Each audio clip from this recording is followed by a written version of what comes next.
شروع کرتی ہوں اللہ کے نام کی مدد مانگتے ہوئے جو سب کو فیض پہنچانے والا، مسلسل بے حد رحم کرنے والا ہے۔ سب کی سب تعریف اللہ ہی کے لیے ہے جس نے آسمانوں اور زمین کو پیدا کیا اور روشنی اور اندھیرے قرار دیے۔ پھر بھی جنہوں نے حق کو نہیں مانا وہ دوسروں کو اپنے مالک اور پالنے والے کے برابر قرار دیتے ہیں۔ وہ خدا وہی تو ہے جس نے تم کو مٹی سے پیدا کیا، پھر تمہارے لیے دنیاوی زندگی کی ایک مدت مقرر کر دی، اور ایک اور مدت بھی ہے جو اس کے ہاں طے شدہ ہے، یعنی قیامت کا وقت، مگر تم لوگ ہو کہ بس شک ہی میں پڑے ہوئے ہو۔ اور وہی آسمانوں میں بھی ہے اور زمین میں بھی ہے، یعنی وہ لامکان ہے، کسی جگہ میں محدود نہیں بلکہ ہر جگہ موجود ہے۔ وہ تمہارے کھلے اور چھپے تمام حالات کو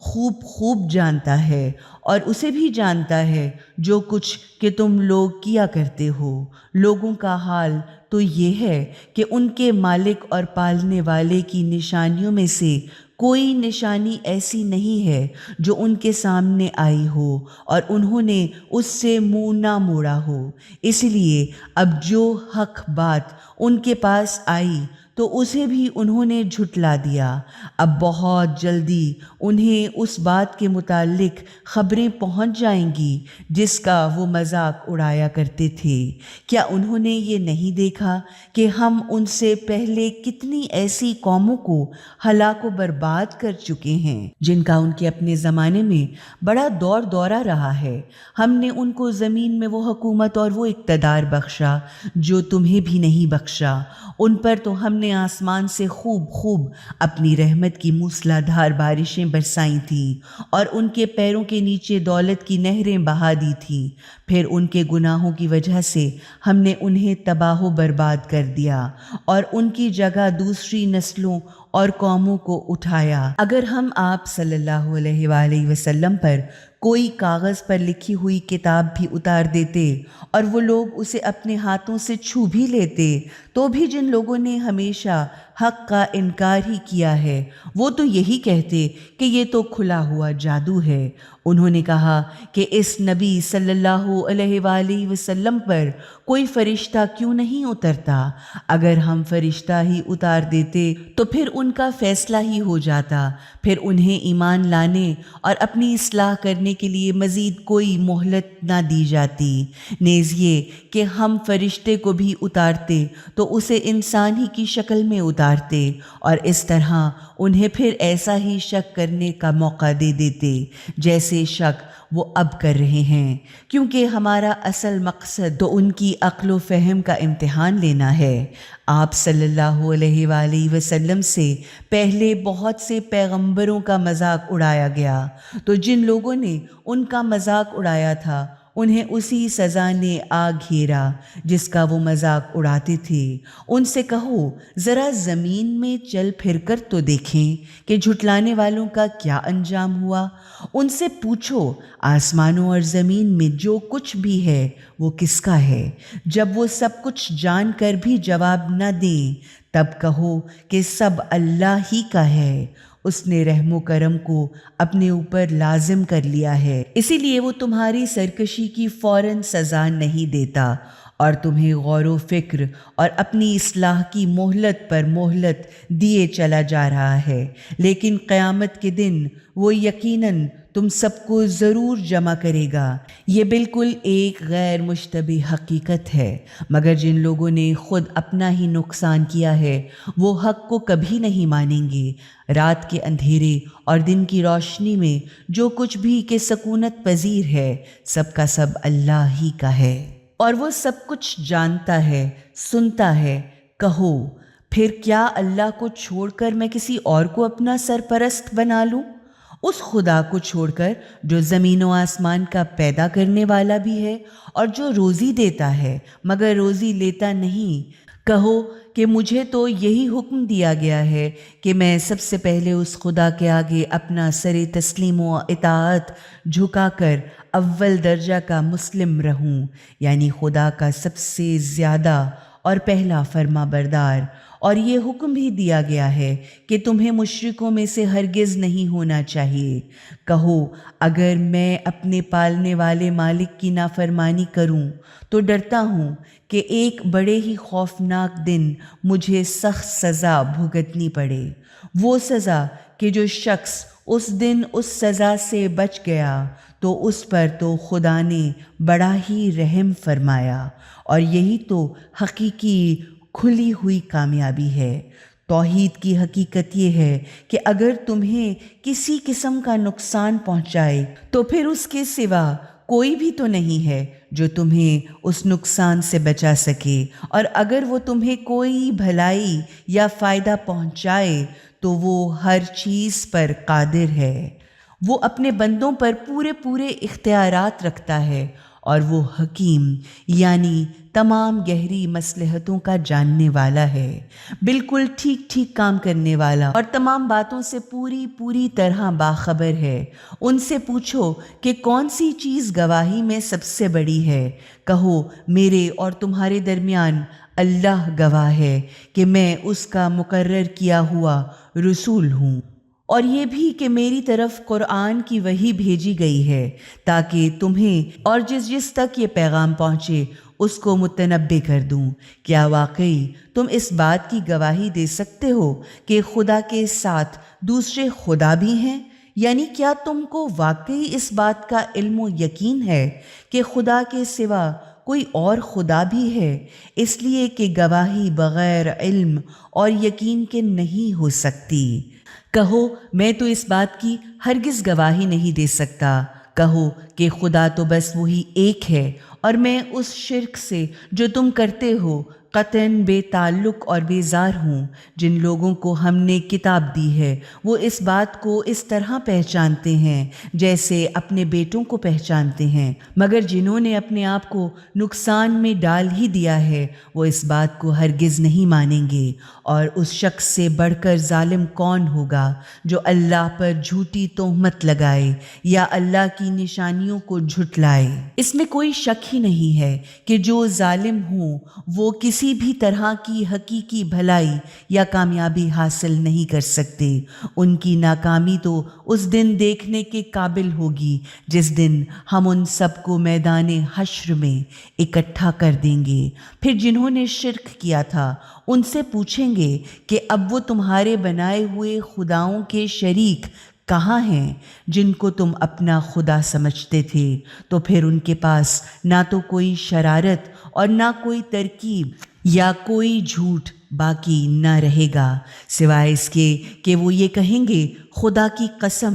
اے ہمارے مالک، ہم تو مشرک نہیں تھے۔ اب دیکھ لو کہ وہ کس طرح اپنے واسطے جھوٹ باندھنے لگے، مگر وہاں ان کے سارے جھوٹ ان سے گم ہو گئے۔ اور ان میں سے ایسے بھی ہیں کہ جو آپ صلی اللہ علیہ وآلہ وسلم کی بات بڑے غور سے سنتے ہیں، مگر ہم نے ان کے دلوں پر پردے ڈال دیے ہیں، اسی لیے وہ اسے سمجھتے نہیں، اور ان کے کانوں پر بھاری پن یا گرانی پڑی ہوئی ہے کہ سب کچھ سن کر بھی کچھ نہیں سنتے۔ وہ چاہے کوئی بھی نشانی دیکھ لیں اس کو مانیں گے نہیں، یہاں تک کہ وہ جب آپ صلی اللہ علیہ وآلہ وسلم کے پاس جھگڑتے اور بحث کرتے ہوئے آئیں گے تو بھی یہ حق کے انکاری بس یہی کہیں گے کہ یہ سب کچھ اگلے لوگوں کے قصوں کے سوا کچھ بھی تو نہیں۔ یہ لوگ دوسروں کو بھی اس قرآن کے سننے سے روکتے ہیں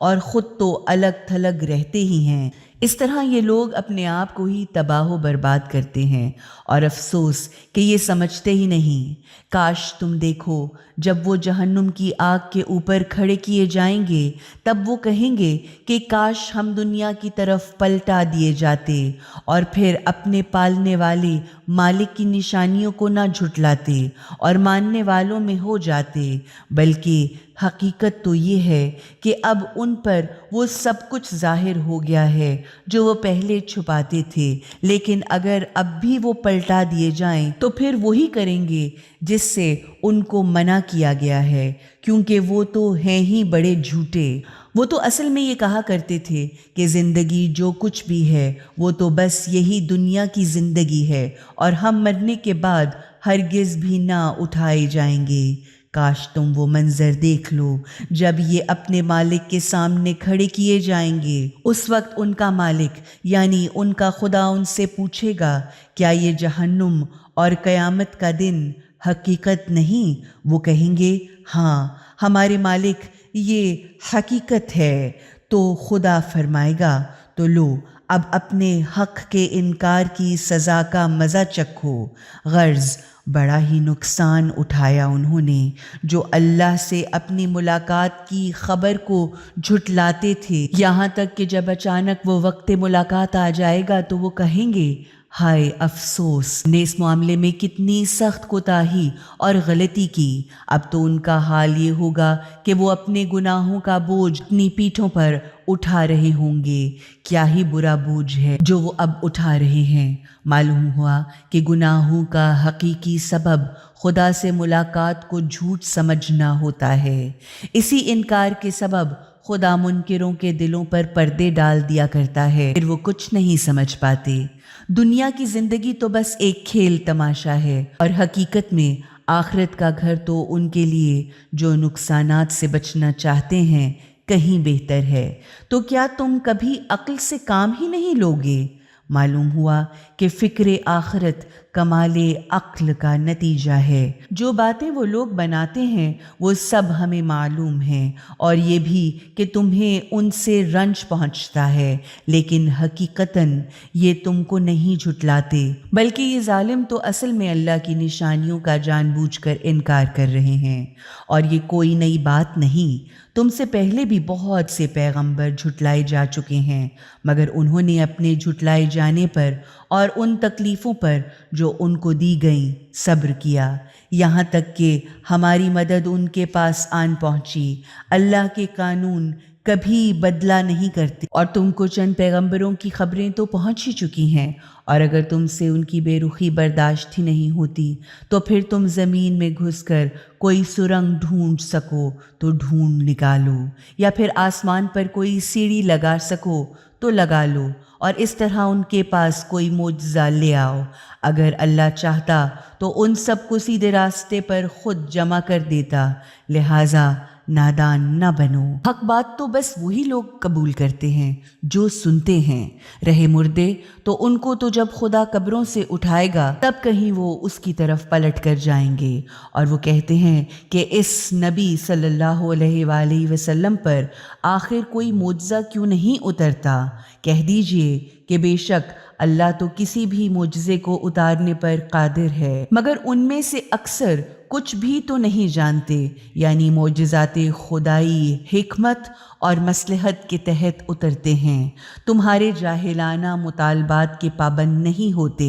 زمین پر چلنے والے کسی بھی جانور اور ہوا میں پروں سے اڑنے والے کسی بھی پرندے ہی کو دیکھ لو، کیا یہ معجزوں سے کچھ کم ہیں؟ یہ سب تمہاری ہی قسم کے گروہ ہیں۔ ہم نے ان کی تقدیر کے لکھنے میں کوئی کمی نہیں چھوڑی، یعنی بالکل ٹھیک ٹھیک اندازوں سے ان کی تخلیق کی، پھر یہ سب کے سب اپنے مالک اور اپنے پالنے والے کی طرف سمیٹے جائیں گے۔ اور جو لوگ ہماری نشانیوں کو جھٹلاتے ہیں وہ حقیقتاً بہرے اور گونگے ہیں اور اندھیروں میں پڑے رہتے ہیں۔ غرض اللہ جسے چاہتا ہے اسی طرح گمراہی میں چھوڑ دیا کرتا ہے، اور جسے چاہتا ہے سیدھے راستے پر لگا دیتا ہے۔ ان سے کہو، اچھا ذرا غور کر کے تو بتاؤ کہ اگر اللہ کی طرف سے تم پر کوئی بڑی مصیبت آ جاتی ہے تو تمہاری آخری گھڑی آن پہنچتی ہے، تو اس وقت کیا تم اللہ کے سوا کسی اور کو پکارتے ہو؟ بولو اگر تم سچے ہو۔ اس وقت تو تم صرف اللہ ہی کو پکارتے ہو، پھر اگر وہ چاہتا ہے تو اس مصیبت کو تم سے ہٹا دیتا ہے۔ ایسے موقعوں پر تم انہیں جن کو تم خدا کے ساتھ شریک کرتے ہو بالکل ہی بھول جاتے ہو۔ اور ہم نے آپ صلی اللہ علیہ وآلہ وسلم سے پہلے بہت سی قوموں کی طرف پیغام لے جانے والے بھیجے، اور ان قوموں کو طرح طرح کی سختیوں، تنگیوں، بیماریوں اور تکلیفوں اور بلاؤں میں گرفتار کیا تاکہ وہ عاجزی کے ساتھ ہماری ہمارے سامنے جھک جائیں، بس جب ہماری طرف سے ان پر سختی آئی تو انہوں نے عاجزی کیوں اختیار نہ کی، بلکہ ان کے دل اور سخت ہو گئے، کیونکہ شیطان نے ان کے سامنے ان کے کاموں کو خوب سجا بنا کر پیش کیا، یعنی وہ احمق یہ سمجھنے لگے کہ جو کچھ بھی برے کام کر رہے ہیں وہ بہت اچھا کر رہے ہیں۔ تو جب انہوں نے ان باتوں ہی کو بھلا دیا جن کے متعلق ان کو نصیحت کی گئی تھی، تو پھر ہم نے ہر طرح کی خوشحالیوں کے دروازے ان پر کھول دیے، یہاں تک کہ جب وہ ان بخششوں میں خوب خوش مست و مگن ہو گئے تو اچانک ہم نے انہیں پکڑ لیا۔ تو اب ان کا حال یہ تھا کہ ایک دم ہر چیز سے بالکل ہی مایوس ہو گئے۔ اس طرح ان لوگوں کی جنہوں نے ظلم اور زیادتی کی تھی جڑ اور نسل تک کاٹ کر رکھ دی گئی، کیونکہ تمام تعریفیں تو اس اللہ کے لیے ہیں جو تمام جہانوں کا مالک اور آقا ہے، یعنی ظالموں کی جڑ کاٹ دینا نہایت ہی قابل تعریف کام ہے۔ آپ صلی اللہ علیہ وآلہ وسلم ان سے کہیے کہ کیا تم نے یہ بھی سوچا کہ اگر اللہ تمہارے کان اور تمہاری آنکھیں تم سے چھین لے اور تمہارے دلوں پر مہر لگا دے، اللہ کے سوا کون خدا ہے جو یہ سب چیزیں تم کو واپس دلا سکے؟ دیکھ لیجئے کہ کس طرح ہم طرح طرح کے بار حقیقتوں اور اپنی نشانیوں کو ان کے سامنے پیش کرتے ہیں، اور پھر یہ لوگ کس طرح ان سے منہ پھیر کر نظریں چرا جاتے ہیں۔ کہو کہ کبھی تم نے یہ بھی سوچا کہ اگر تم پر اچانک یہ ظاہر بظاہر خدا کا عذاب آ ہی جائے تو کیا ظالم لوگوں کے سوا کوئی اور ہلاک و برباد ہوگا؟ ہم جو رسول بھیجتے ہیں وہ اسی لیے تو بھیجتے ہیں کہ وہ نیک کام کرنے والوں کو خوشخبری دینے والے اور برے کام کرنے والوں کو ڈرانے والے ہوں۔ پھر جو لوگ ان کی بات مان لیں اور اپنی برائیوں کی اصلاح کر لیں تو ان کے لیے نہ تو کوئی آئندہ کا خوف ہی ہوگا اور نہ کوئی پچھلے نقصانات پر افسوس ہوگا، مگر جنہوں نے ہماری نشانیوں، باتوں اور آیتوں کو جھٹلایا وہ اپنی نافرمانیوں کی سزا بھگت کر ہی رہیں گے۔ آپ کہہ دیجئے کہ میں تم سے یہ تو نہیں کہتا کہ میرے پاس اللہ کے خزانے ہیں، اور نہ میں بذات خود غیب کی چھپی ہوئی باتوں کا علم رکھتا ہوں، اور نہ یہ میں کہتا ہوں کہ میں فرشتہ ہوں۔ میں تو صرف اس وحی یعنی خدا کے پیغام کی پیروی کرتا ہوں جو مجھ پر اتاری جاتی ہے۔ پھر ان سے پوچھو کہ بھلا کیا اندھا اور آنکھوں والا دونوں برابر ہو سکتے ہیں؟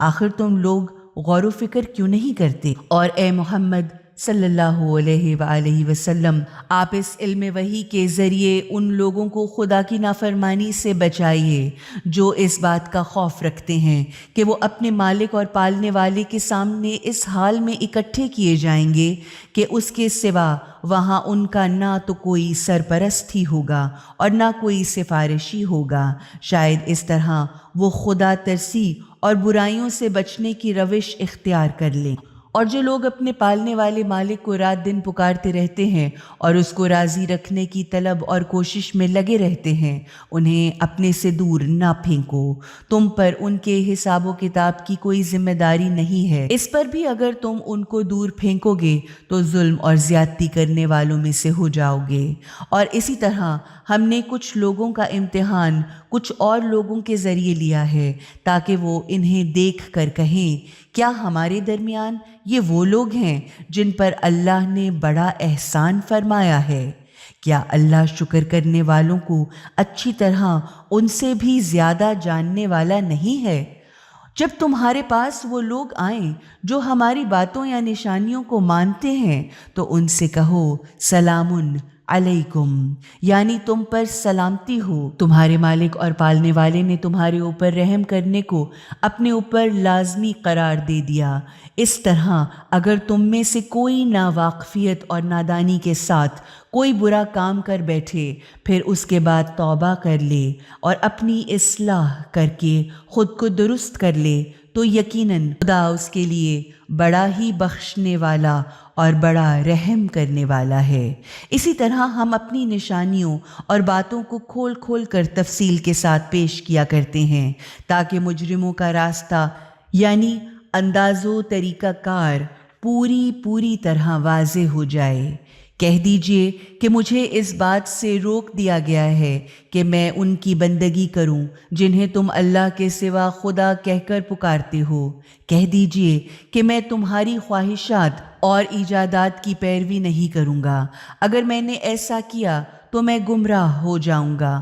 اور سیدھا راستہ یا منزل مقصود پانے والوں میں سے نہ رہوں گا۔ کہہ دیجئے کہ میں تو اپنے پالنے والے مالک کی طرف سے کھلی ہوئی روشن دلیل پر قائم ہوں، تمہاری خواہشات اور ایجادات بندہ پر نہیں، جبکہ تم نے اس دلیل کو جھٹلایا۔ میرے پاس وہ نہیں ہے جس کے لیے تم جلدی مچا رہے ہو۔ فیصلہ کرنے کا سارا اختیار تو صرف اللہ ہی کو ہے۔ وہی صحیح حق باتیں بیان کرتا ہے اور وہی بہترین فیصلہ کرنے والا ہے۔ کہہ دیجئے کہ اگر میرے قبضہ اختیار میں وہ عذاب یا معجزہ ہوتا جس کے لیے تم جلدی مچاتے ہو تو میرے اور تمہارے درمیان کبھی کا فیصلہ ہو چکا ہوتا، مگر اللہ زیادہ بہتر طور پر جانتا ہے کہ ظالموں کے ساتھ کیا سلوک کیا جانا چاہیے، کیونکہ وہ ظالموں کو بہت اچھی طرح جاننے والا ہے، اور اسی کے پاس چھپے ہوئے خزانوں کی چابیاں ہیں جنہیں اس کے سوا کوئی بھی نہیں جانتا، اور وہ ہر چیز کو جانتا ہے۔ جو خشکی یا تری، سمندروں، جھیلوں اور دریاؤں میں ہے، درخت سے گرنے والا کوئی پتا بھی تو ایسا نہیں جس کا اسے علم نہ ہو، زمین کے اندھیروں میں کوئی دانہ ایسا نہیں کہ جس کی اسے خبر نہ ہو۔ خشک و تر سب کا سب ایک کھلی ہوئی کتاب یعنی علم الہی یا لوح محفوظ میں لکھا ہوا ہے۔ وہی خدا تو ہے جو رات کو تمہاری روحیں لے لیتا ہے اور جو کچھ بھی تم نے دن میں کیا ہوتا ہے اسے خوب جانتا ہے، پھر دوسرے دن وہ تمہیں واپس بھیج دیتا ہے تاکہ تمہاری زندگی کی مقررہ مدت پوری ہو جائے۔ پھر اسی طرح تمہارا خدا کی طرف پلٹنا ہوگا، پھر وہ خود تمہیں بتا دے گا کہ تم کیا کچھ کیا کرتے تھے۔ وہ اپنے بندوں پر پورا قابو رکھتا ہے اور تم پر نگرانی کرنے والے فرشتے بھیجتا ہے، یہاں تک کہ جب تم میں سے کسی کی موت کا وقت آ جاتا ہے تو خدا کے بھیجے ہوئے فرشتے اس کی جان نکال لیتے ہیں، اور وہ اپنے کام میں ذرا سی بھی کوتاہی نہیں کرتے۔ پھر وہ لوگ پلٹائے جاتے ہیں اللہ کی طرف جو ان کا حقیقی مالک ہے۔ تو ہوشیار اور خبردار ہو جاؤ کہ فیصلہ کرنے کے تمام اختیارات اسی خدا کو حاصل ہیں، اور وہ سب سے زیادہ تیزی سے حساب لینے والا ہے۔ ان سے پوچھئے کہ صحرا اور سمندروں کے اندھیروں یعنی دنیا کی سخت ہولناک تکلیفوں میں کون تمہیں خطرات سے بچاتا ہے؟ کون ہے جسے تم گڑ گڑا کر چپکے پکارتے ہو کہ اگر اس بلا سے تو نے ہم کو بچا لیا تو ہم ضرور تیرے شکر گزاروں میں ہوں گے۔ کہو کہ اللہ ہی تمہیں اس بلا سے اور ہر تکلیف سے نجات دیتا ہے، پھر بھی تم دوسروں ہی کو اس کا شریک ٹھہراتے ہو۔ کہو کہ وہ تو اس پر بھی قادر ہے کہ تم پر کوئی عذاب اوپر سے بھیج دے، یا تمہارے قدموں ہی کے نیچے سے عذاب اٹھا دے، یا تمہیں گروہوں میں تقسیم کر کے ایک گروہ کو دوسرے گروہ کی طاقت کا مزہ چکھوا دے۔ اب دیکھ لو کہ ہم کس طرح بار بار مختلف طریقوں سے اپنی باتیں اور نشانیاں ان کے سامنے پیش کیے جا رہے ہیں تاکہ شاید یہ حقیقت کو سمجھ لیں، مگر تمہاری قوم نے تو اس کا انکار پر انکار ہی کیا اور اسے خوب جھٹلایا، حالانکہ وہ ایک ٹھوس سچی حقیقت ہے۔ اب آپ صلی اللہ علیہ وآلہ وسلم ان سے کہہ دیجئے کہ میں تم پر کوئی حوالہ دار، ٹھیکیدار یا تمہارا ذمہ دار نہیں ہوں۔ ہر خبر کے ظاہر ہونے کا ایک وقت مقرر ہے، تم کو بھی عن قریب اپنا انجام معلوم ہو جائے گا۔ اور جب تم یہ دیکھو کہ لوگ ہماری باتوں اور نشانیوں پر نکتہ چینیاں اور لایعنی اعتراضات کر رہے ہیں تو ان کے پاس سے ہٹ جاؤ جب تک کہ وہ دوسری باتوں میں نہ لگ جائیں، اور اگر کبھی شیطان تم کو وہاں سے ہٹنا بھلا دے تو یاد آ جانے کے بعد پھر ایسے ظالم لوگوں کے ساتھ نہ بیٹھو۔ ان کے حساب میں سے کسی بھی چیز کی ذمہ داری ان لوگوں پر نہیں ہے جو برائیوں سے بچنے والے ہیں، سوائے اس کے کہ ان کو نصیحت کر دیں، یعنی ان کی بھلائی چاہتے ہوئے ان کو سمجھا دیں تاکہ شاید وہ غلط کاموں سے بچ جائیں۔ جن لوگوں نے اپنے دین کو کھیل تماشا بنا رکھا ہے کیونکہ ان کو دنیا کی زندگی نے دھوکے میں ڈال رکھا ہے، ان کو انہی کے حال پر چھوڑ دو۔ البتہ ان کو قرآن سنا کر نصیحت کرتے رہو تاکہ کوئی بے بسی یعنی لا علمی عالم میں اپنی بدعمالیوں میں گرفتار نہ ہو جائیں، ایسا گرفتار کہ پھر اسے اللہ سے بچانے والا نہ تو کوئی حامی یا مددگار ہو اور نہ کوئی سفارشی ہو۔ اگر وہ ہر طرح کا ہر ممکن معاوضہ بھی دے کر جان چھڑانا چاہے تو وہ بھی اس سے قبول نہ کیا جائے، کیونکہ ایسے لوگ تو خود اپنے کمائے ہوئے برے کاموں کے نتیجے میں پکڑے گئے اور بے بسی کے ساتھ ہلاک و برباد ہوئے۔ اب اسی انکار حق کے سبب ان کے لیے کھولتا ہوا پانی پینے کے لیے اور سخت تکلیف دینے والا عذاب سزا کے طور پہ ان کے لیے ہوگا۔ ان سے پوچھو کیا ہم اللہ کو چھوڑ کر ان چیزوں کو پکاریں جو نہ تو ہمیں کوئی فائدہ ہی پہنچا سکتی ہیں اور نہ کوئی نقصان پہنچا سکتی ہیں، جبکہ خدا تو ہمیں سیدھا راستہ دکھا چکا ہے؟ تو کیا اب ہم الٹے پاؤں پھر جائیں؟ کیا ہم اپنی حالت اس آدمی کی سی کر لیں جسے شیطان صحراؤں یا جنگلوں میں حیران و پریشان پھرائے، جبکہ اس کے ساتھی اسے سیدھے راستے کی طرف بلا رہے ہوں کہ ادھر ہماری طرف آ جا؟ کہہ دیجئے کہ صحیح رہنمائی اور ہدایت تو صرف اللہ ہی کی ہدایت ہے، اسی کی طرف سے ہمیں یہ حکم ملا ہے کہ تمام کائنات کے پالنے والے مالک و آقا کے سامنے اپنا سر اطاعت کے لیے جھکا دے، نماز قائم کرے اور اس کی نافرمانی سے بچیں، اور وہی تو ہے جس کی طرف تم سب اکٹھے سمٹ کر جاؤ گے، اور وہی ہے جس نے آسمانوں اور زمین کو بالکل صحیح ٹھیک ٹھیک پیدا کیا ہے، اور جس دن وہ کہے گا حشر ہو جا تو اسی وقت وہ ہو جائے گی، یعنی کائنات کی تخلیق تو اسباب کے ذریعے تدریجاً کی گئی ہے، اسی لیے اس کے لیے خلق کا لفظ استعمال فرمایا، مگر قیامت کو نظام امر یعنی خدا کے صرف ایک حکم کے تحت فوراً برپا ہونا پڑے گا۔ صرف خدا کا ایک اشارہ کافی ہوگا،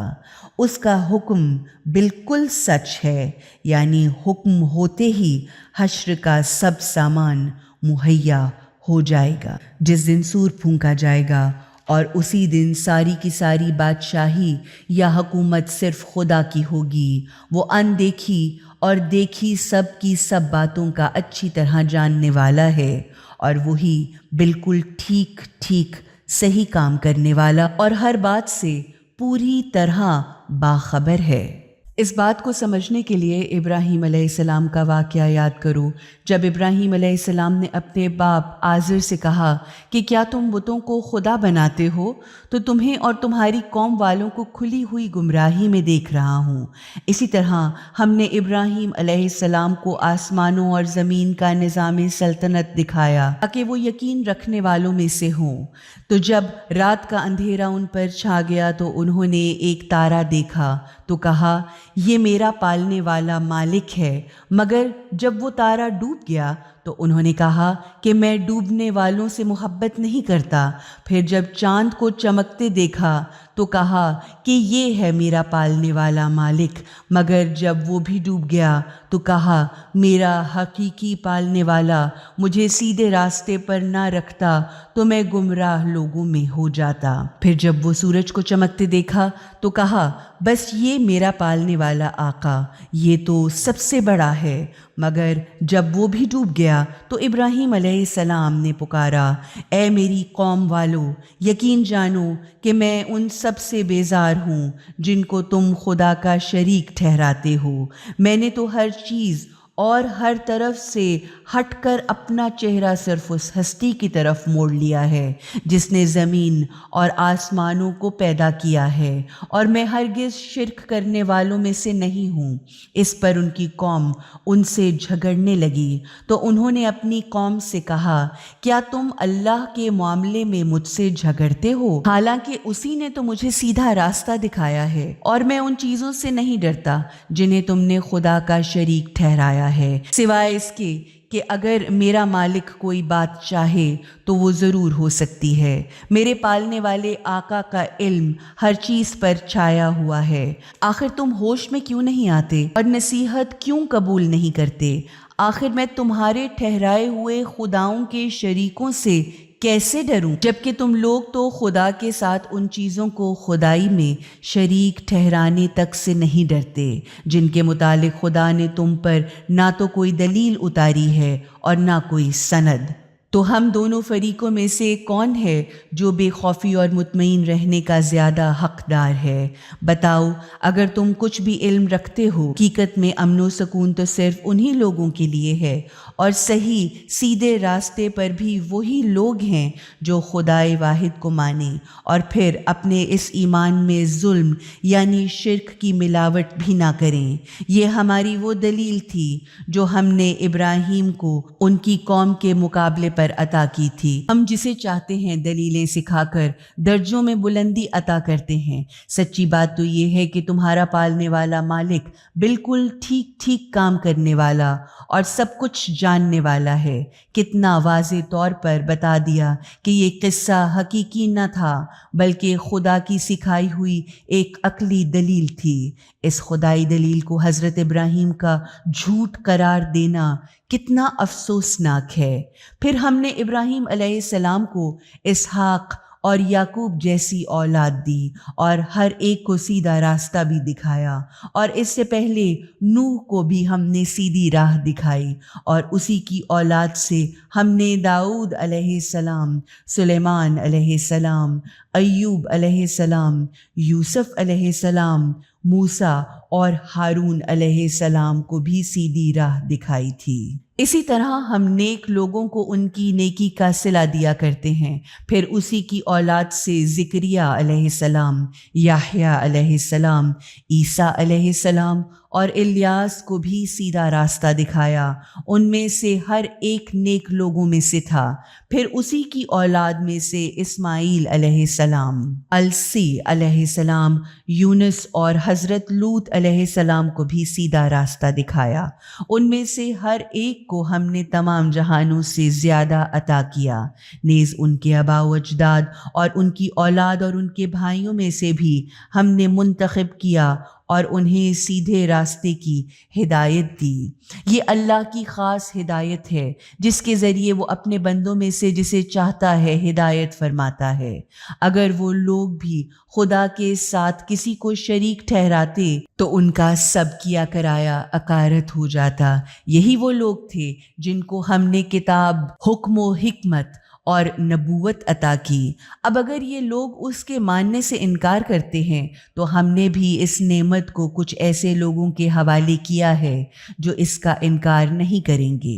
یہ ہیں وہ جنہیں اللہ نے اپنا راستہ دکھایا ہے، تو انہی کی ہدایت کی پیروی کیجیے اور کہہ دیجیے کہ میں اس پر کوئی معاوضہ یا اجرت نہیں مانگتا، یہ تو تمام جہانوں کے لیے نصیحت یعنی ان کی بھلائی چاہنا ہے۔ اور انہوں نے اللہ کی حقیقی شان اور نعمتوں کو تو نہ سمجھا اور نہ اس کی قدر کی۔ جب انہوں نے یہ کہا کہ اللہ نے کسی انسان پر کچھ بھی تو نازل نہیں کیا، ان سے پوچھو کہ پھر وہ کتاب کس نے اتاری تھی جسے موسیٰ لے کر آئے تھے، جو تمام انسانوں کے لیے روشنی اور ہدایت تھی، اور جسے تم الگ الگ کاغذوں کے مختلف ٹکڑوں میں کر کے رکھتے ہو، کچھ تو لوگوں کو دکھاتے ہو، زیادہ تر حصہ چھپا جاتے ہو، اور جس کے ذریعے تم کو وہ علم دیا گیا جو نہ تو خود تمہیں ہی حاصل تھا اور نہ تمہارے باپ دادا کو حاصل تھا۔ آخر بتاؤ کہ اس کتاب کا نازل کرنے والا کون تھا؟ بس اتنا کہہ دیجئے کہ اللہ ہی نے وہ کتاب اتاری تھی،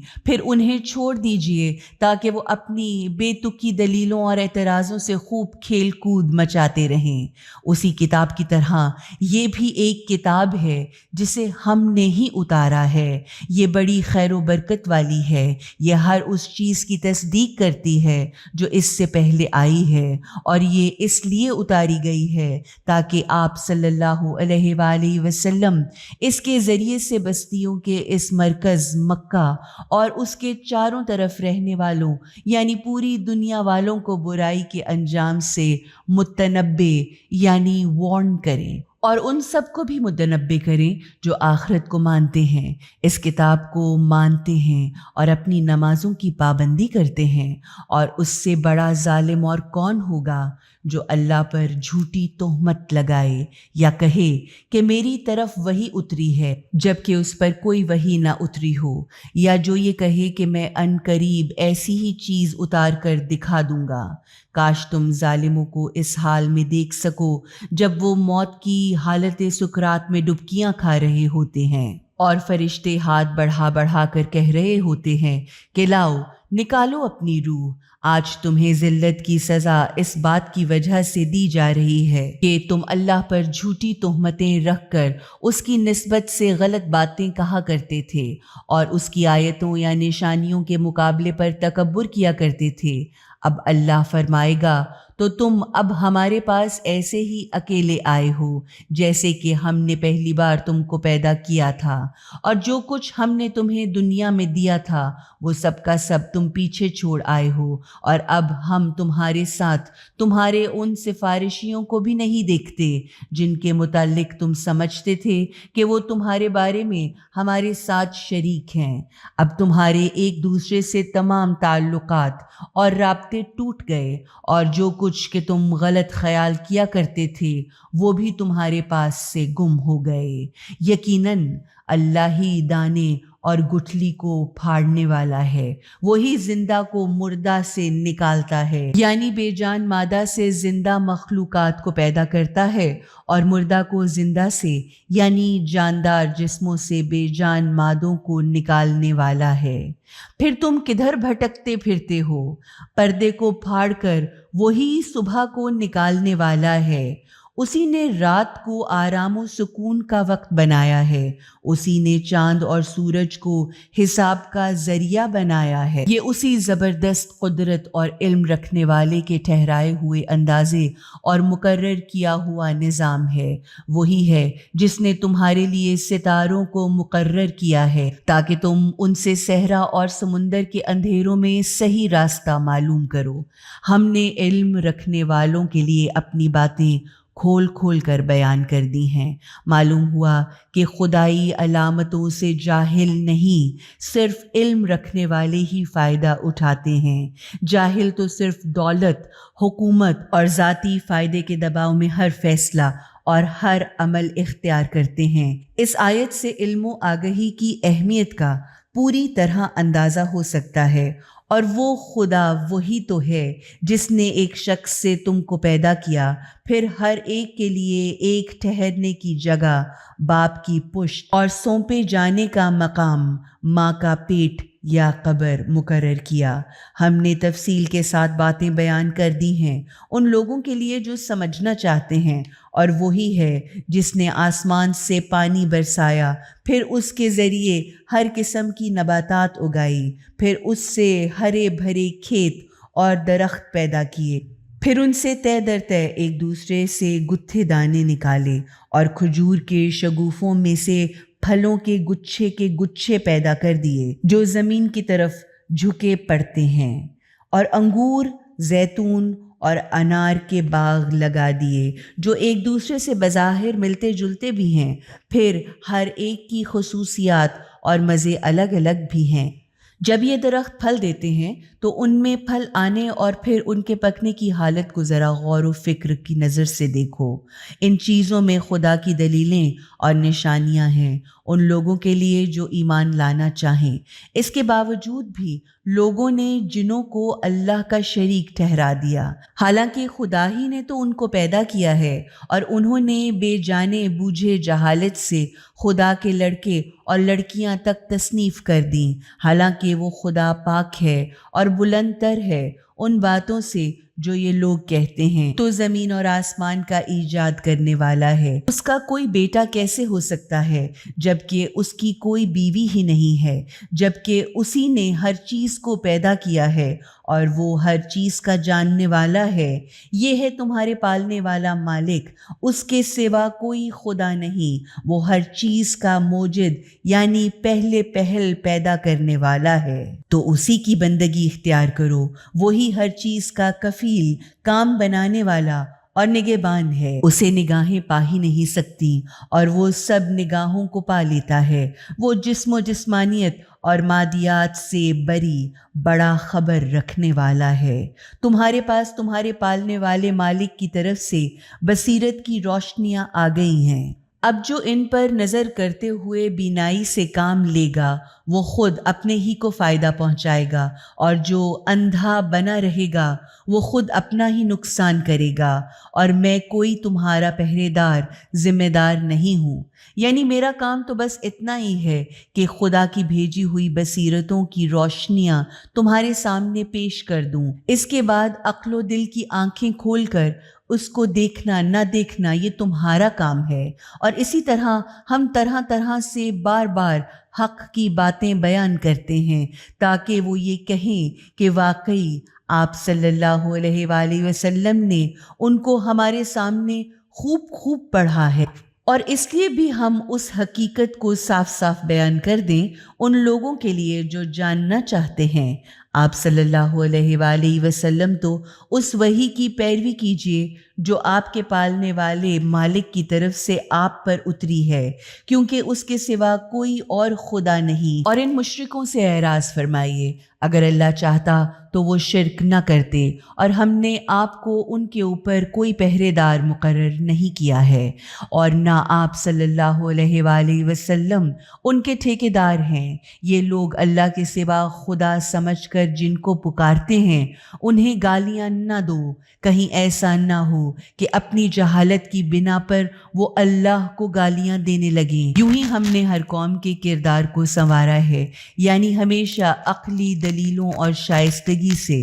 ان کی اصلاح کی ہے، پھر انہیں اپنے رب کی طرف پلٹ کر آنا بھی تو ہے۔ اس وقت وہ انہیں بتا دے گا جو کچھ وہ کیا کرتے تھے، اور انہوں نے تمام ممکنہ صورتوں کے ساتھ بڑی بڑی قسمیں کھا کر کہا تھا کہ اگر کوئی نشانی یا معجزہ ان کے پاس آئے گا تو وہ ضرور اس کو مان لیں گے۔ کہیے کہ نشانیاں اور معجزے تو بس اللہ ہی کے پاس ہیں، اور تم لوگوں کو کیا خبر کہ نشانیاں اور معجزے آ بھی جائیں تو بھی یہ ایمان لانے والے نہیں ہیں۔ اسی طرح ہم ان کے دلوں اور نگاہوں کو پھیر رہے ہیں جس طرح یہ پہلی مرتبہ اس پر ایمان نہیں لائے تھے، اور انہیں چھوڑ دیں گے ان کی سرکشی میں تاکہ پھر وہ اندھے بنے پھرتے ہی رہیں گے۔ اور اگر ہم ان پر فرشتے بھی اتار دیتے اور مردے تک ان سے باتیں کرتے، اور ہم ہر چیز کو گروہ در گروہ لا کر ان کے سامنے جمع بھی کر دیتے، تب بھی یہ لوگ ایمان لانے والے نہ تھے، سوا اس کے کہ اللہ یہی طے کر لیتا ہے کہ وہ سب مجبوراً ایمان لے ہی آئیں۔ لیکن بات دراصل یہ ہے کہ ان میں سے اکثر جہالت سے کام لیتے ہیں، یعنی عقل سے کام ہی نہیں لیتے۔ اور اسی طرح ہم نے ہر نبی کے دشمن انسان اور جنوں کو قرار دیا ہے، جو ایک دوسرے کو دھوکہ دینے کے لیے چکنی چپڑی جھوٹی بناوٹی باتوں کے وسوسے، برے خیالات دلوں میں ڈالتے رہتے ہیں۔ اور اگر ہم آپ صلی اللہ علیہ وآلہ وسلم کا پالنے والا مالک یہ نہ چاہتا تو وہ ایسا نہ کرتے، یعنی اللہ نے یہ چاہا ہے کہ اس طرح ہمارا امتحان لے، لہٰذا آپ صلی اللہ علیہ وآلہ وسلم انہیں اور ان کی گھڑی ہوئی جھوٹی باتوں کی پرواہ نہ کیجیے، تاکہ جو لوگ آخرت کو نہیں مانتے ان کے دل ان شیطانوں کی باتوں کی طرف مائل ہو جائیں، اور تاکہ پھر وہ جو حرکتیں کرتے ہیں وہ ان کو پسند بھی کرنے لگیں۔ تو کیا میں اللہ کے سوا کسی اور کو فیصلے کرنے کے لیے تلاش کروں؟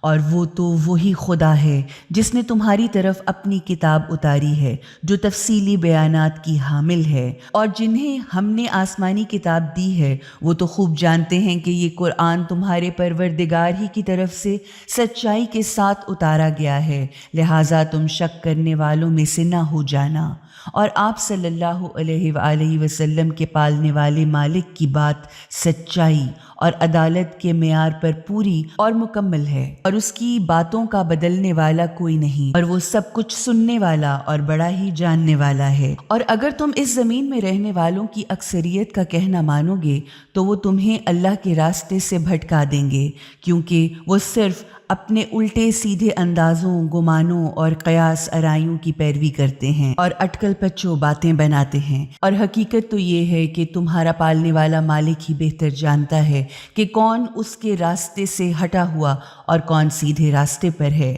بس اگر تم اللہ کی آیتوں اور نشانیوں پر ایمان رکھتے ہو تو جس حلال جانور پر اللہ کا نام لیا گیا ہے اس کا گوشت کھاؤ، اور آخر تمہیں کیا حق ہے کہ تم اس چیز کو نہ کھاؤ جس پر اللہ کا نام لیا گیا ہے، حالانکہ اس نے ان چیزوں کو تفصیل سے بتا دیا ہے جو اس نے تم پر حرام کی ہیں، سوائے اس کے جس کو تمہیں مجبوراً کھانا پڑ جائے۔ اور یقیناً بہت سے لوگوں کا تو یہ حال ہے کہ وہ علم کے بغیر صرف اپنی خواہشات کی بنا پر گمراہ کرتے ہیں، اور یہ حقیقت ہے کہ تمہارے پالنے والا مالک ان کو خوب جانتا ہے جو حدوں سے آگے بڑھ جانے والے ہیں۔ تم کھلے ہوئے اعلانیہ اور چھپے ہوئے خفیہ دونوں قسم کے گناہوں سے بچو، کیونکہ یہ حقیقت ہے کہ جو لوگ بھی گناہ کرتے ہیں انہیں ان کے کیے کی سزا ضرور بھگتنی پڑے گی، یا جو لوگ گناہ کماتے ہیں وہ اپنی اس کمائی کا بدلہ پا کر ہی رہیں گے۔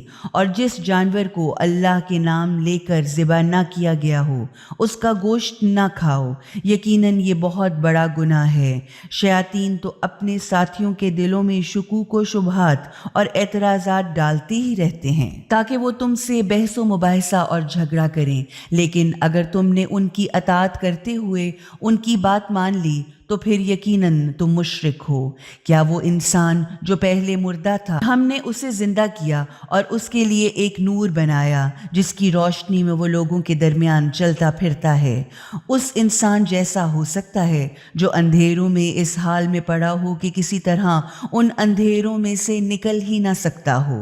اسی طرح کافروں کی نظر میں ان کے برے کام جو وہ کیا کرتے ہیں سجا بنا کر خوبصورت بنا دیے گئے ہیں، یعنی وہ اپنی ہر بدکاری کو نیکی، ہر حمایت کو تحقیق اور ہر بد اخلاقی کو تہذیب اور اپنے ہر کانٹے کو پھول سمجھتے ہیں۔ اور اسی طرح ہم نے ہر بستی میں کچھ بڑے بڑے مجرموں کو اس بات کی اجازت دے دی ہے کہ وہ اپنی مکاریوں اور بدماشیوں کے خوب منصوبے بنائیں، لیکن حقیقتاً وہ اپنے ہی مکر و فریب کے جال میں خود آپ ہی پھنس جائیں گے۔ لیکن انہیں اس بات کی سمجھ نہیں ہے، جب بھی ان کے سامنے کوئی خدا کی نشانی یا معجزہ آتا ہے تو وہ کہتے ہیں کہ ہم تو ہرگز بھی اس چیز کو نہ مانیں گے جب تک کہ ویسی ہی چیز خود ہم کو بھی نہ دی جائے جو رسولوں کو دی گئی ہے۔ اللہ خوب جانتا ہے کہ اپنی پیغمبری کا کام کس جگہ رکھے، یعنی کس سے لے اور کس طرح لے۔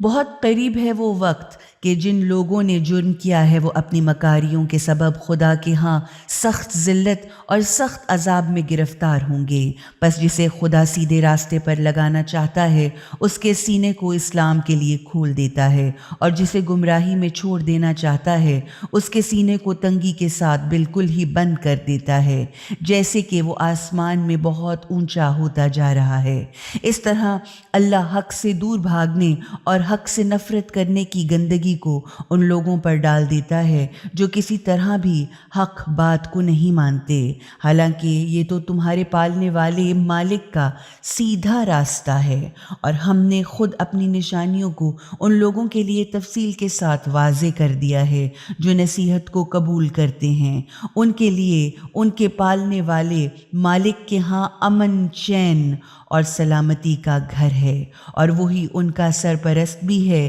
یہ سب صلہ ہے ان کے اچھے کاموں کا جو وہ دنیا میں کیا کرتے تھے۔ جس دن اللہ ان سب کو گھیر گھیر کر اکٹھا کرے گا اور پھر کہے گا، اے جنوں کے گروہ شیطانوں، تم نے انسانوں پر قبضہ جما کر ان پر خوب ہاتھ صاف کیا، تو انسانوں میں جو ان کے دوست تھے وہ کہیں گے، اے ہمارے مالک، ہم میں سے ہر ایک نے ایک دوسرے سے خوب خوب فائدے اٹھائے، اور اسی طرح ہم نے اپنی عمر گزار دی جو تو نے ہمارے لیے مقرر کی تھی۔ اللہ فرمائے گا، تو لو، اب جہنم کی آگ تمہارا ٹھکانہ ہے، اس میں تم ہمیشہ ہمیشہ رہو گے، سوا ان لوگوں کے جن کو اللہ نے بچانا چاہا۔ اس میں کوئی شک و شبہ نہیں کہ تمہارے پالنے والا مالک بالکل ٹھیک ٹھیک کام کرنے والا اور سب کچھ جاننے والا ہے، اور اس طرح ہم ظالموں کو آپس میں ایک دوسرے کا ساتھی بنائیں گے، یا اس طرح ہم ظالموں کو ایک دوسرے کے سپرد کر دیتے ہیں اس کمائی کی وجہ سے جو وہ دنیا میں ایک دوسرے کے ساتھ مل جل کر کیا کرتے تھے۔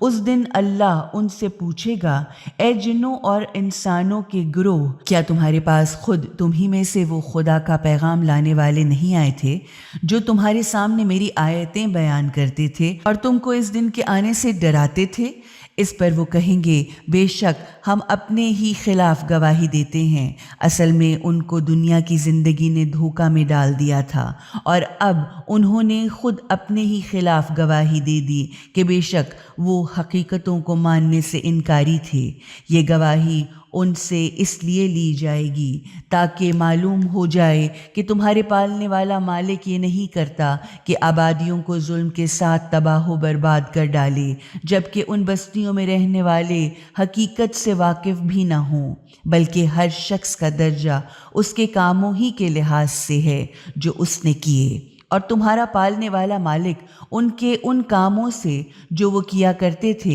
بے خبر نہیں۔ تمہارا پالنے والا مالک بے نیاز ہے اور رحمت والا ہے، اور اگر وہ چاہے تو سب لوگوں کو لے جائے اور تمہاری جگہ دوسرے جن لوگوں کو بھی چاہے لے آئے، جیسے کہ تم لوگوں کو اس نے کچھ اور لوگوں کی نسل سے پیدا کر دیا ہے۔ اس میں ہرگز کوئی شک ہی نہیں ہے کہ جس چیز کا تم سے وعدہ کیا گیا ہے وہ لازمی طور پر آنے ہی والی ہے، اور تم خدا کو عاجز و لاچار نہیں کر سکتے۔ اس لیے آپ صلی اللہ علیہ وآلہ وسلم ان سے کہہ دیجئے کہ اے لوگو، تم اپنی جگہ کام کرتے رہو اور میں اپنی جگہ کام کر رہا ہوں، عنقریب تمہیں معلوم ہو جائے گا کہ اس دنیا کی بہتری کس کے لیے ہے۔ بہرحال یہ حقیقت ہے کہ ظالم ہرگز کامیاب نہیں ہو سکتے۔ ان لوگوں نے اللہ کے لیے خود اللہ کی پیدا کی ہوئی کھیتیوں اور مویشیوں میں سے ایک حصہ مقرر کر رکھا ہے، اور اپنے ناقص خیال کے مطابق کہتے ہیں کہ یہ اللہ کے لیے اور یہ دوسرا حصہ ہمارے بنائے ہوئے خدا کے شریکوں کے لیے ہے۔ تو جو حصہ ان کے بنائے ہوئے خدا کے شریکوں کا ہے وہ اللہ کی طرف نہیں جا سکتا، مگر جو حصہ اللہ کے لیے ہے وہ ان کے بنائے ہوئے خدا کے شریکوں کو دیا جا سکتا ہے۔ کیسے برے فیصلے ہیں جو وہ کر رہے ہیں۔ اور اسی طرح بہت سے مشرکوں کے لیے ان کے شریکوں نے اپنی اولاد کے قتل کرنے کو سزا بنا کر ان کی نگاہوں میں خوبصورت بنا دیا ہے تاکہ انہیں تباہ و برباد کر دیں، اور تاکہ ان کے دین کو ان کی نگاہوں میں مشکوک بنا دیں، اور اگر اللہ چاہتا تو وہ ایسا نہ کرتے، لہٰذا انہیں اور ان کی من گھڑت جھوٹی بناوٹی باتوں کو چھوڑ دیں۔ وہ کہتے ہیں کہ یہ جانور اور یہ کھیت اچھوتے اور محفوظ ہیں، انہیں کوئی نہیں کھا سکتا سوائے اس کے کہ جسے ہم کھلانا چاہیں، حالانکہ یہ پابندی خود ان کی اپنی ہی ایجاد ہے۔ پھر کچھ جانور جن پر سوار ہونا اور سامان لادنا ان کی طرف سے حرام کر دیا گیا ہے، اور کچھ جانور ایسے ہیں کہ جن پر وہ خدا کا نام ہی نہیں لیتے، اور یہ سب کچھ انہوں نے خود ایجاد کر رکھا ہے، اور ان قریب خدا ان کو ان کی ان ایجادات اور من گھڑت تہمتوں کی سزا دے گا۔ اور وہ کہتے ہیں کہ جو کچھ بھی ان جانوروں کے پیٹ میں ہے وہ ہمارے مردوں کے لیے مخصوص ہے اور وہ ہماری عورتوں پر حرام ہے، لیکن اگر وہ مردہ ہو تو سب اس کے کھانے میں شریک ہو سکتے ہیں۔ ان قریب خدا ان کو ان کی ان من گھڑت باتوں کے ایجاد کے لیے سزا دے گا۔ یقیناً خدا حکمت و دانائی کے ساتھ ٹھیک ٹھیک کام کرنے والا اور ہر بات کا جاننے والا ہے۔ یقیناً ان لوگوں نے سخت نقصان اٹھایا جنہوں نے اپنی اولاد کو اپنی حماقت اور جہالت کی بنا پر قتل کیا اور اللہ کے دیے ہوئے رزق کو اللہ پر جھوٹ باندھ کر حرام کر لیا۔ بے شک وہ صحیح راستے سے بھٹک گئے اور وہ ہرگز سیدھا راستہ پانے والے نہ تھے۔ وہ اللہ ہی تو ہے جس نے گھنے گھنے باغ پیدا کیے جو ایسی بیلوں والے ہیں جو بانسوں، رسیوں وغیرہ کی مدد سے اونچی کی جاتی ہیں، اور کھجور کے درخت پیدا کیے اور طرح طرح کی کھیتیاں اگائیں جن سے طرح طرح کے کھانے کی چیزیں حاصل ہوتی ہیں،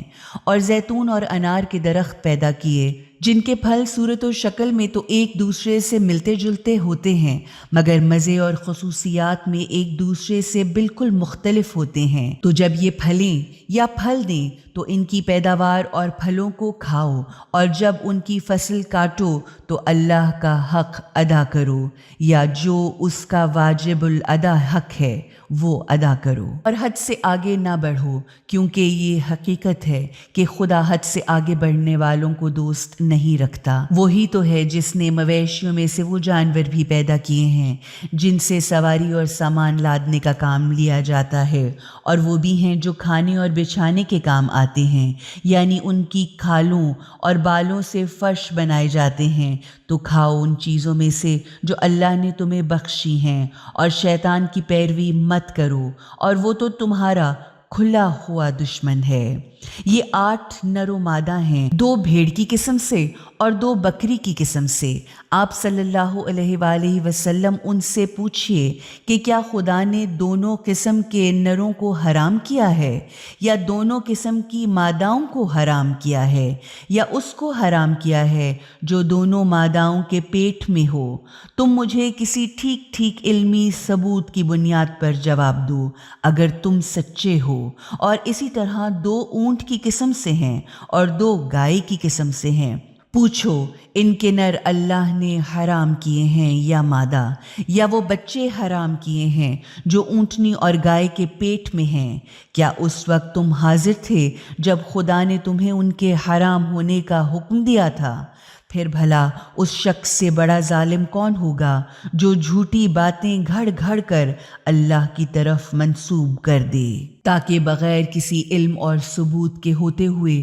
وہ لوگوں کو گمراہ کرے۔ بے شک خدا ایسے ظالموں کی جماعت کو کبھی سیدھے راستے کی ہدایت نہیں کرتا، یا بلا شبہ خدا ظالم جماعت کے لیے منزل مقصود تک پہنچنے کا سامان نہیں کرتا۔ آپ صلی اللہ علیہ وآلہ وسلم ان سے کہہ دیجئے کہ جو وہی خدا کا پیغام میرے پاس آیا ہے اس میں تو میں کوئی بھی چیز ایسی نہیں پاتا جو کسی کھانے والے پر حرام ہو، سوائے اس کے کہ وہ مردار ہو، یا بہایا ہوا خون ہو، یا سور کا گوشت ہو، کیونکہ وہ تو یقیناً ایک گندی چیز ہے، یا غلط ذبیحہ ہو کہ اس پر اللہ کے سوا کسی اور کا نام لیا گیا ہو۔ پھر ان ممنوع چیزوں میں سے بھی کسی چیز کو اگر کوئی شخص مجبوری کی حالت میں کھا لے بغیر اس کے کہ وہ خدا سے بغاوت یا نافرمانی کا ارادہ رکھتا ہو، اور ساتھ ساتھ وہ ضرورت کی حد سے آگے بڑھ جانے والا بھی نہ ہو، تو اس میں کوئی بھی شک نہیں ہے تمہارا پالنے والا مالک بہت ہی معاف کرنے والا اور بے حد رحم کرنے والا ہے۔ اور جن لوگوں نے یہودیت کو اختیار کیا ان پر ہم نے سارے ناخن والے جانور حرام کر دیے تھے، اور گائے اور بکری کی چربی بھی حرام کر دی تھی، سوائے اس کے کہ جو ان کی پیٹھ یا ان کی آنتوں سے لگی ہوئی ہو یا ہڈی سے چپکی رہ جائے۔ یہ ہم نے ان کی بغاوت اور سرکشی کی سزا دی تھی، اور یقیناً ہم بالکل سچے ہیں۔ اب بھی اگر وہ تمہیں جھٹلائیں تو ان سے کہہ دو کہ تمہارا پالنے والا مالک بڑی ہی وسیع رحمت والا ہے، مگر ساتھ ساتھ مجرموں سے اس کے عذاب یا اس کی سزا کو ہٹایا بھی نہیں جا سکتا۔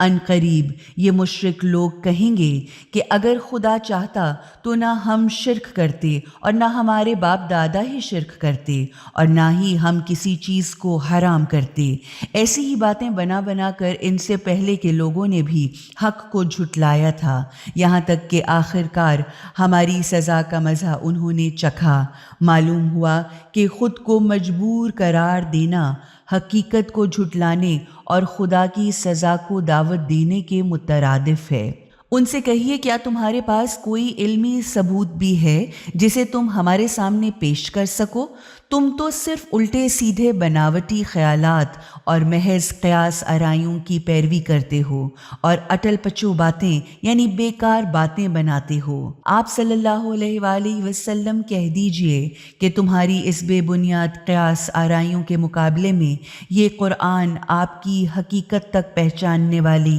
زبردست دلیل ہے۔ بے شک اگر اللہ چاہتا تو سب کو سیدھے راستے پر لگا دیتا۔ ان سے کہو کہ لاؤ اپنے وہ گواہ جو اس بات کی گواہی دیں کہ اللہ ہی نے ان چیزوں کو حرام کیا ہے۔ پھر بھی وہ اگر کوئی جھوٹی گواہی دے دیں تو تم ان کے ساتھ ایسی جہالت پر مبنی گواہی نہ دینا، اور ہرگز ان لوگوں کی خواہشات اور خیالات کے پیچھے نہ چلنا جنہوں نے ہماری نشانیوں کو جھٹلایا اور جو آخرت کے منکر ہیں اور جو دوسروں کو اپنے پالنے والے مالک کے برابر سمجھتے ہیں۔ آپ صلی اللہ علیہ وآلہ وسلم ان سے کہہ دیجئے کہ آؤ میں تمہیں بتاؤں کہ تمہارے پالنے والے مالک نے تم پر کیا کیا پابندیاں لگائی ہیں۔ پہلی پابندی یہ ہے کہ تم خدا کے ساتھ کسی کو شریک نہ کرو، اور دوسری یہ کہ والدین کے ساتھ نیک سلوک کرو، اور اپنی اولاد کو فکر و فاقے کے خوف سے قتل نہ کرو، کیونکہ ہم تم کو بھی روزی دیتے ہیں اور ان کو بھی دیں گے، اور بے شرمی کے جنسی غلط کاموں کے قریب بھی نہ جاؤ، چاہے وہ کھلے عام کیے جائیں یا چھپ چھپ کر، اور جس انسانی جان کو اللہ نے قابل احترام قرار دیا ہے اسے قتل نہ کرو، سوائے اس کے کہ حق کے ساتھ ایسا کیا جائے، یعنی قتل کی سزا میں قاتل کو قتل کیا جائے یا کسی ایسے جرم کے ثابت ہونے پر قتل کیا جائے کہ جس کی سزا خدا نے قتل قرار مقرر کی ہو۔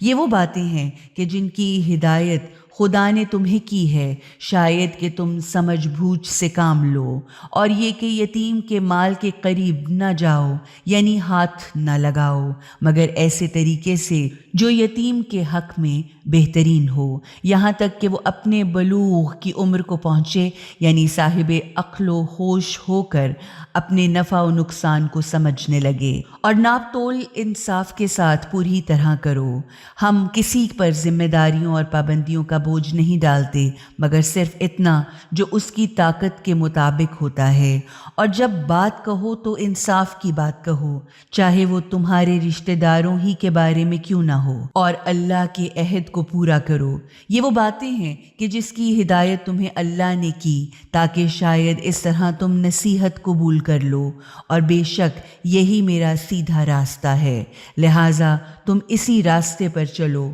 اور دوسرے راستوں پر نہ چلو، کیونکہ وہ سب راستے تمہیں خدا کے راستے سے ہٹا کر الگ الگ راستوں پر لے جائیں گے۔ یہ وہ ہدایت ہے جو تمہارے پالنے والے مالک نے تمہیں کی ہے، تاکہ شاید اس طرح تم غلط راستوں پر چلنے کے خطروں سے بچ سکو۔ نیز یہ کہ ہم نے موسیٰ علیہ السلام کو کتاب عطا کی تھی اس کے لیے جو نیک کردار ہو، جو ہماری نعمت کی تکمیل کا ذریعہ تھی، اور اس میں ہر چیز کی تفصیل تھی، اور جو سراسر ہدایت اور رحمت تھی، تاکہ شاید وہ لوگ یعنی بنی اسرائیل اپنے پالنے والے مالک سے ملاقات پر ایمان لے آئیں یا اس کے سامنے حاضر ہونے کے قائل ہو جائیں۔ اور اسی طرح یہ کتاب یعنی قرآن حکیم ہم نے اتاری ہے جو بڑی برکتوں اور فائدوں والی ہے۔ اس کی پیروی کرو اور اس طرح اپنی نجات کے لیے برائیوں سے بچنے اور فرائض الہیہ کو ادا کرنے کا سامان کرو تاکہ تم پر رحم کیا جائے۔ اب تم یہ نہ کہنا کہ ہم سے پہلے 2 امتوں کو تو کتاب دی گئی تھی اور ہم کو تو کچھ خبر ہی نہیں ہے کہ ان کو کیا کیا تعلیمات سکھائی گئی تھیں، یا وہ جو کچھ پڑھا کرتے تھے ہم تو اس سے بالکل بے خبر ہیں۔ مگر اب تم یہ نہیں کہہ سکتے کہ اگر ہم پر کتاب اتاری جاتی تو ہم تو ان سے بھی کہیں زیادہ سیدھے راستے پر ہوتے۔ تو لو، اب تمہارے پاس تمہارے پالنے والے مالک کی طرف سے ایک روشن دلیل جو سراسر ہدایت اور رحمت ہے آ گئی۔ اب بھلا اس سے بڑھ کر ظالم کون ہوگا جو اللہ کی آیتوں کو جھٹلائے اور ان سے منہ موڑے۔ جو لوگ ہماری آیتوں سے منہ موڑ لیتے ہیں ہم بھی انہیں ان کے اس منہ موڑ لینے کے بدلے میں بہت ہی بری سزا دے کر رہیں گے۔ تو کیا وہ لوگ اس بات کے انتظار میں ہیں کہ ان کے سامنے فرشتے آ کر کھڑے ہو جائیں، تمہارا پالنے والا مالک ان کے سامنے آ جائے، یا تمہارے مالک کی خاص نشانیاں ان کے سامنے آ کھڑی ہوں؟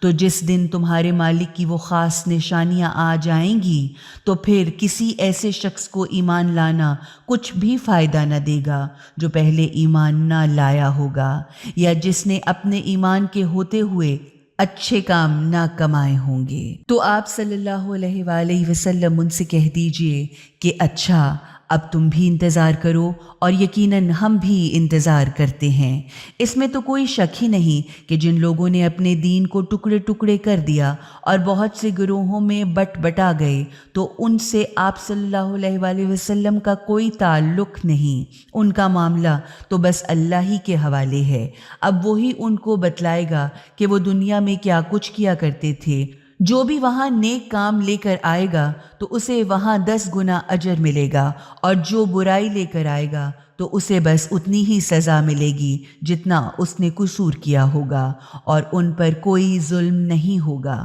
آپ صلی اللہ علیہ وآلہ وسلم کہیے کہ یقیناً میرے پالنے والے مالک نے مجھے سیدھا راستہ دکھا دیا ہے، اس صحیح دین کی طرف جس میں کوئی ٹیڑھ نہیں ہے، جو خالص اور مخلص ابراہیم علیہ السلام کا طریقہ ہے، جسے پوری طرح ایک طرف ہو کر انہوں نے اختیار کیا تھا، اور وہ شرک کرنے والوں میں سے نہ تھے۔ آپ صلی اللہ علیہ وآلہ وسلم کہیے کہ میری نماز اور میری سب رسمی عبادتیں حتیٰ کہ میرا جینا مرنا سب کا سب عالمین کے پالنے والے مالک کے لیے ہے، جس کا کوئی شریک نہیں۔ اسی بات کا مجھے حکم دیا گیا ہے، اور میں خدا کے لیے سر اطاعت جھکانے والوں میں سب سے پہلا ہوں۔ کہیے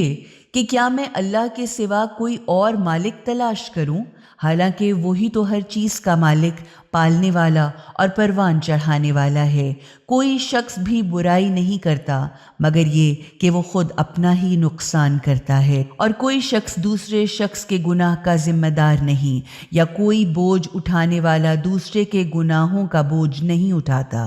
پھر تم سب کو اپنے پالنے والے مالک کی طرف پلٹنا ہے۔ اس وقت وہ تمہیں وہ سب باتیں بتا دے گا جن میں تم آپس میں اختلاف کیا کرتے تھے۔ وہی خدا تو ہے جس نے تمہیں زمین پر گزرے ہوئے لوگوں کی جگہ لینے والا خلیفہ بنایا، اور تم ہی میں سے کچھ کو دوسرے کے مقابلے پر درجوں میں بلندی عطا کی، تاکہ جو کچھ اس نے تمہیں دیا ہے اس میں تمہارا امتحان لے، اس طرح کہ وہ یہ دیکھے کہ تم بلند درجے پا کر تکبر تو نہیں کرتے اور کم درجے والوں کے حقوق ادا کرتے ہو یا نہیں۔ بلند درجوں پر خدا کا شکر اور کم درجوں پر صبر کرنا اور جائز کوششوں کے ذریعے آگے بڑھنا اس امتحان کی کامیابی ہوگا۔ بے شک تمہارا پالنے والا مالک سزا دینے میں بھی بہت تیز ہے، اور یقیناً وہ بہت ہی معاف کر دینے والا اور بے حد مسلسل رحم کرنے والا ہے۔